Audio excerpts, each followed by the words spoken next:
Hi, everyone. Thanks for joining. Sorry, we're running a couple minutes late because we're coming from another meeting, but the mayor should be joining us soon.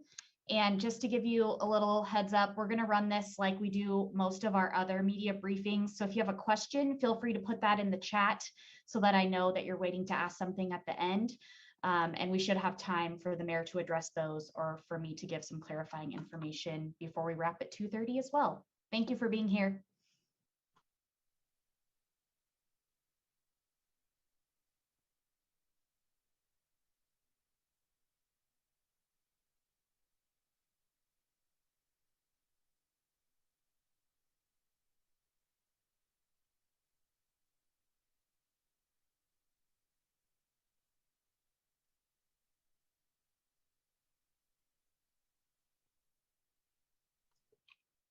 One more thing, I know that we've gotten a couple questions about recording.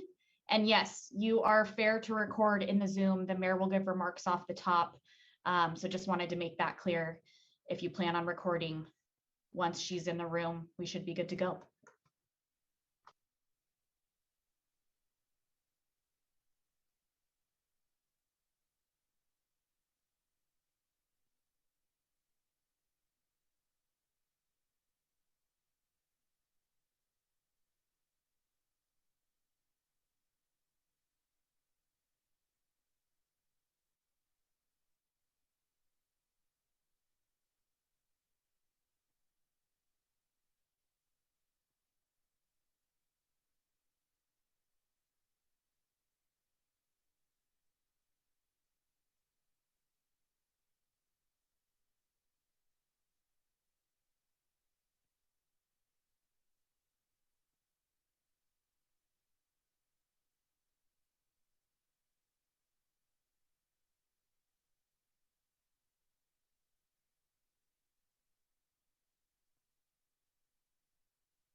Am I there?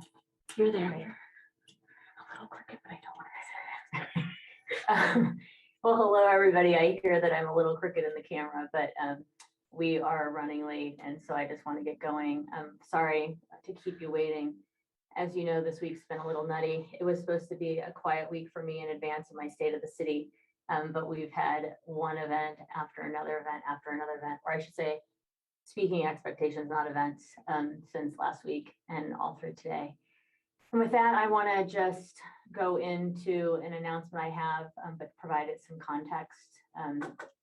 And go ahead, with the steps we're going to take this week. And I want to start by saying that Boiseans from the beginning have been partners in confronting this pandemic and its challenges head on. Together, we took tough steps to protect friends and neighbors, to do all we could to keep one another healthy, to keep our businesses and our community running. We were so grateful when the protection of vaccines arrived, with so many of us eagerly waiting for the day we could get ours. After listening to experts, listening to the advice of doctors, doing everything we needed to do for months and months and months, we were so ready to get beyond COVID. Right now here in Boise, we're vaccinated about 65%. It's more than any other place in our region, but we need it to be higher. We have to keep encouraging those who are reluctant to have conversations with trusted friends and family or medical professionals, because we need that to be higher. And in order to protect our health systems and the community against the variant, we must keep doing our part. Here at the City of Boise, we took steps early back in July. After asking the state for data on zip code vaccine rates, talking with medical professionals, we took the early step of requiring masks in city facilities for employees and visitors, and it's worked. We haven't had COVID outbreaks in our workplaces. Our employees haven't spread it to people in our workplaces. We've been able to keep everyone healthy, avoid interruption of services, and importantly, make sure that people remain safe on city properties. And when we think about keeping people in our community safe, no group has weighed heavier on my mind than our kids, especially those too young to be vaccinated. They don't have a choice yet. And as I told leaders back in August, I am so proud of the Boise School District for doing the right and really hard thing proactively. They required masks to protect our kids and educators from day one, ensuring that they had the best shot at getting vital in-person learning while other districts didn't. But here in Boise, where regional hospital facilities are located, we're seeing both the benefits of the steps that we took and the consequences of the region's low vaccine rates. Those that can be vaccinated need to be, to protect those like our kids that can't be. And I have been in near daily contact with our hospital leaders. And one consequence of the inaction is painfully clear. Our hospitals are full of unvaccinated people. Our hospitals are at capacity, straining under the crushing weight of seriously ill COVID patients, limiting access for all other cases. Our hospitals are full and our medical professionals are maxed out physically and emotionally. I know that those of us who are vaccinated, who have worn masks, who have made sacrifices to protect ourselves and our community are incredibly frustrated and disheartened. I'm right there with you. I want to repeat that many Boiseans stepped up and have, for the most part, done what's needed. But right now, we need more. We need more from our state leadership, where standards and policy can have the biggest impact for the most Idahoans. We need more from our regional neighbors, particularly in those communities where vaccination rates are too low and where the unvaccinated are getting sick in record numbers and flooding our region's hospitals. Here in Boise, this is what we're doing. From the beginning, we've taken our cue from the CDC. Right now, the CDC says that when in indoor public spaces and area with high transmission, wear a mask. They say that when you're outside, you can go without only if you maintain a safe distance. That's why we've required masks inside city buildings since July. And what we know about this virus and its variants has evolved. So have our precautions around events evolved. Events that require vaccinations or a negative COVID test for entry, that look at curtailing their numbers, that require masks inside can be carried out safely, allowing us to continue to gather like we all want to. And I applaud those organizers who work closely with the city to ensure public safety comes first. But as our situation evolves, so must our approach so that events can continue. So today I'm announcing policy changes for City of Boise permitted events and events that are held at city-owned facilities effective Friday. Moving forward for events under 250, masks are required indoors and outdoors if you can't maintain 6 feet distance. Event organizers must provide masks for attendees. COVID-19 protocol ambassadors are required on site. Event organizers must submit a plan for the city's special events process for approval. Moving forward for events larger than 250 people, proof of vaccine or proof of a negative COVID-19 test is required for everyone attending. Masks are required both indoors and outdoors if 6 feet of physical distance can't be maintained when you're except for when you're eating and drinking. Event organizers must provide masks for attendees. COVID-19 protocol ambassadors are required. Event organizers must submit a plan to the city's special events team. Physical distancing measures must be in place, and there will be sanitation stations throughout the event footprint. This policy change applies, as I said, to events the City of Boise permits, as well as any events held at city facilities. And again, we're taking these steps so that events in our community can continue safely. Boiseans care about each other. It's who we are, and we need to step up now once again for each other. That's what the City of Boise is doing, and I'm here asking you to do the following things. First off, encourage your friends and loved ones to talk through their fears, concerns, and questions and help them get a vaccination. You can share resources with them from trusted sources like the CDC or locally through Central District Health. The single most effective way to end this pandemic and the variants is the vaccine. Please mask up in public spaces. We've asked businesses to lead alongside us, and there are establishments within our city doing just that. When Boiseans see a sign asking them to mask up before walking in, they do. Support businesses and events that are taking sensible precautions. When events at venues like Boise State require masks, follow the rules. We also know that what we've seen in the hospitals can't be changed or turned around by our city alone. We're going to address events and safety requirements, continue to be in contact daily with our health systems, and monitor the data as it unfolds. And if we have to, we'll take additional steps, just like we have since March of 2020. I know we're all tired. I know this has been a long year and a half, and it turns trying, confusing, and often heartbreaking. I have every faith that we will get through this, Boise, but not without continued commitment to our neighbors and to one another. It's time once again to do the Boise thing, step up and do the right thing, even if it isn't the easy thing. I am so proud to be your mayor, and you have my solemn pledge that I'll continue to seek the right things, not the easy things, right alongside you. Wear a mask indoors, get the vaccine if you can, and encourage others to get vaccine too. Let's take care of each other, Boise. Be well.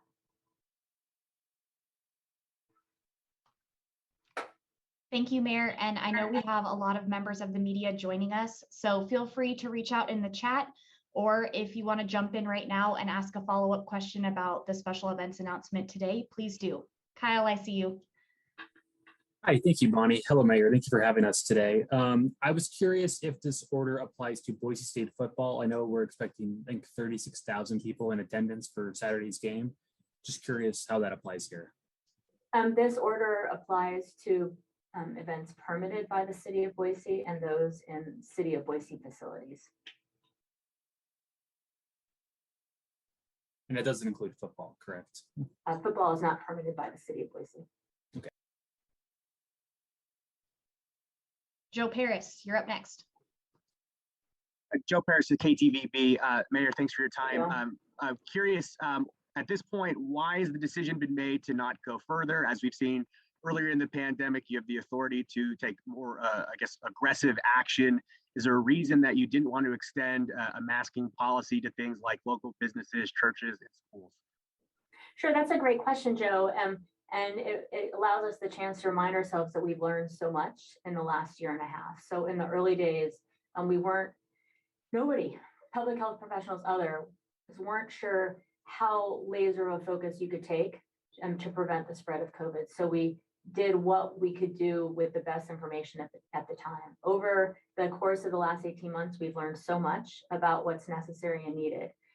Here in the city of Boise, our vaccination rates are 65%. Across the region, that is not at all similar. And so when looking at policies and impact that we can have to protect those within our community and also to help the hospitals out, this seems to be, and we believe it is the best next step that we can take at the local level. And this is in consultation with healthcare professionals.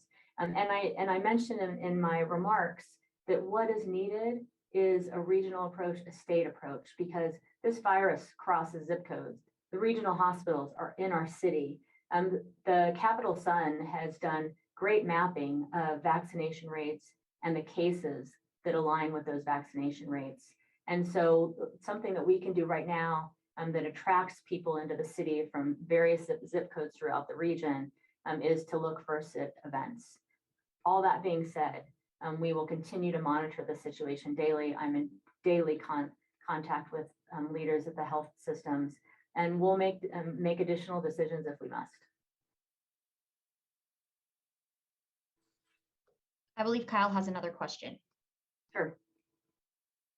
Thank you. I'm just curious to know sort of what the enforcement process is for in case, events, say they'll abide by these rules, but then when the event day comes, it seems that enforcement isn't happening. What sort of punishment can these sort of events expect as a result? Yeah, great question. And it's going to be really important that people follow the rules. And we're asking events organizers and we're requiring them to have ambassadors to help make sure those rules are followed. Because the most logical consequence, if at these events this doesn't happen, is to not allow events in the future. So like my mom always said to me, don't mess it up for your sister, or actually my sister would say to me, don't mess it up for me.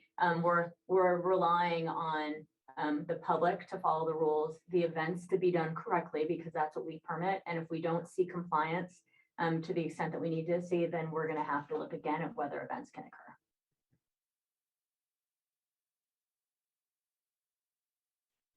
And if just one follow-up, I guess, if this happens and cases continue to worsen, hospital beds continue to get more full, I guess, what are some further steps the city could take in the future? It's been so interesting during this crisis, the COVID crisis, the last 18 months, because it seems to be that there's one constant, and that everybody always wants to know what's next. And then the one constant reality is that the virus is in charge and we don't know what's next. So I will look to the healthcare professionals, their reactions to the impact that events in the future taking place have on the reality on the ground, and then we'll weigh again the best policy tools, the best policy steps that we can take to be helpful. We don't want to do things that are performative. We want to do things that are impactful. And so we're starting with events, and then we'll have to weigh the data on the ground, the reality on the ground, and what's happening in the hospitals, working in partnership with those health professionals that know best to determine what's next. And I'm going to call on George Prentice next, and then Joe will wrap with you. Hi, Mayor McLean. I'm curious if you considered the city's previous face covering requirement for all businesses to be successful. And if indeed it was successful, why you haven't taken that step now? Sure. And that goes back, George, thanks to the question, to the level of vaccination rates that we have in the community. We want to see more, but where they're at right now, the recognition of the fact that this is, those in the hospital are unvaccinated and the case counts correspond with vaccination rates. The single most effective tool that we have right now is to look at gatherings where people are coming from all over the place together and take steps to prevent the spread in those situations where you have more unvaccinated that aren't tested or moving forward will be tested. So we're sure that there are not COVID positive cases within these events. I have one quick follow-up. Yeah. Was there any consideration or conversation prior to Art in the Park to make this announcement? That's a good question. We started talking about the needed changes over the weekend. Had a conversation with Art in the Park on Friday about requiring masks, given what had happened since they were permitted, and calls we'd gotten from the community. They took steps to post that on their website, but we knew moving forward that we wanted to have a framework for events to ensure that masks are required indoors and in particular situations, and then with larger events, that there's a protocol in place to ensure that COVID positive folks aren't in the crowd.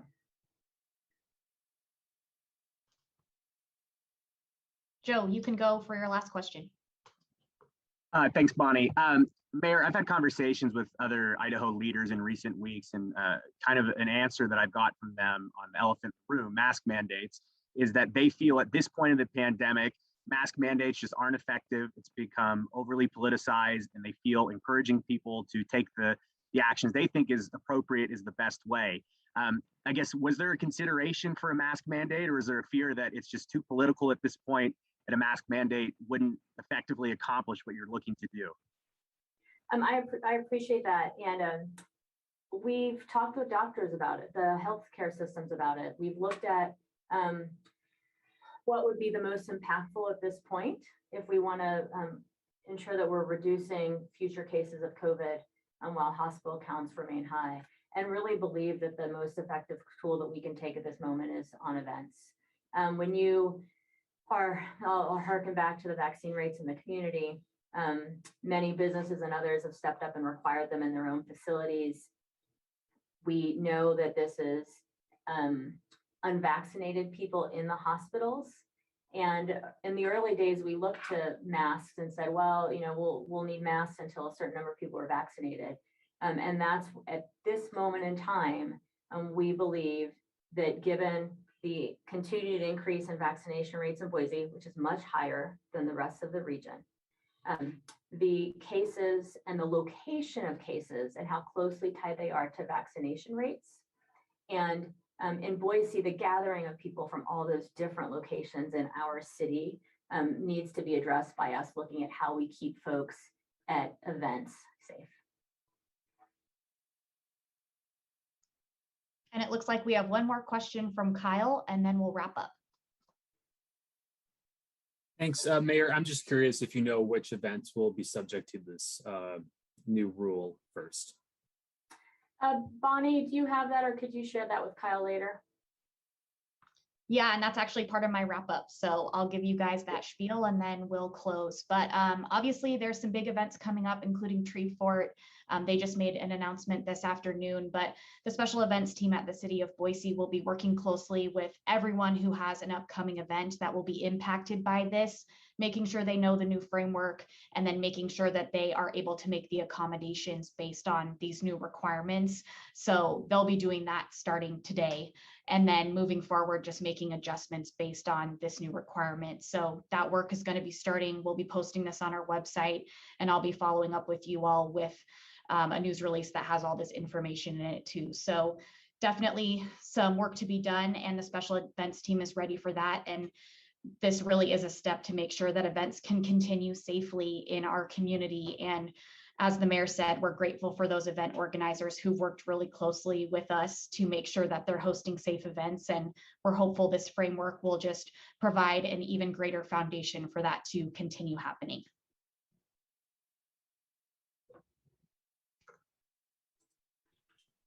And with that, I think we'll wrap it up. I know there's some other things happening this afternoon. Thank you, Mayor McLean, for your time. And thank you everyone for joining the call. If you have follow-up questions, please let me know. Thank you.